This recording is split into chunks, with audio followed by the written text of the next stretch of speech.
Last week's tutorial focused on how to share your Google Calendar, and this time we're going to focus on how to add a calendar to your calendar. Maybe you want to see someone else's schedule so you can better plan events. Maybe you're just wondering what someone else is doing. And let me preface this by saying that you are only able to add someone's calendar events if they have given you permission. So I'm going to show you an example of this. I'm going to add a student from Cohoes.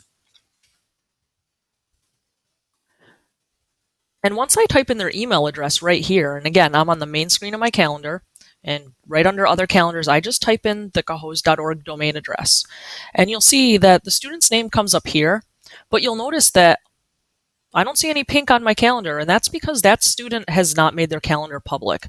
So I can add any coworker's address, but unless they've made their calendar public, as we discussed in the last segment, you would be unable to see their events. Now, this is a Cohoes account that has decided to share their calendar, GStaff Train.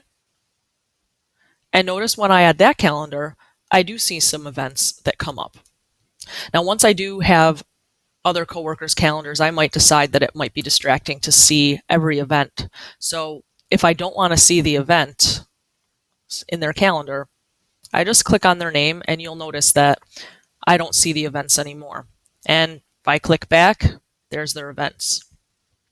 I can also decide that I no longer wish to subscribe to their calendar. So I just click on this drop-down arrow. I go to my settings. And let's say I'm going to unsubscribe from Michael Gaudette's calendar. Just as simple as that. Now, when I go back to the calendar, you won't see Michael Gaudette's calendar in there. Another way to add a calendar is to add it by a URL. That's an address. So what I'll show you is how to add the Schoology calendar, because that's an example of a URL. And people get confused because they think this is a URL. So if they get an address from someone's calendar, they can come here and paste it here. But what you'll see is it has to be an iCal format. So when I go to Schoology, then I'm going to come to my account settings.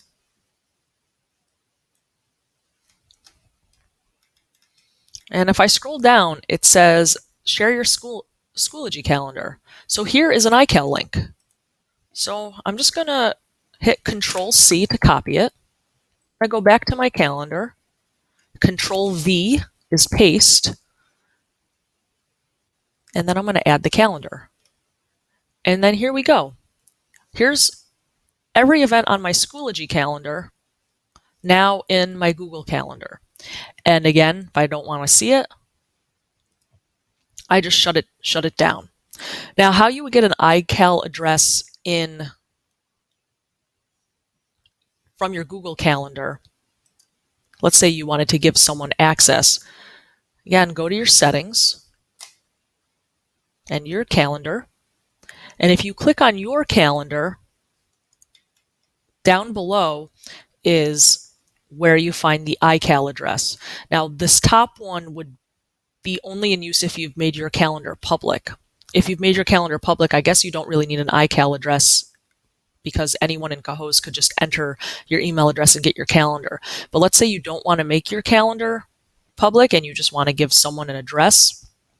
You would click on iCal, and it does give you a link. You could send this link off to anyone else.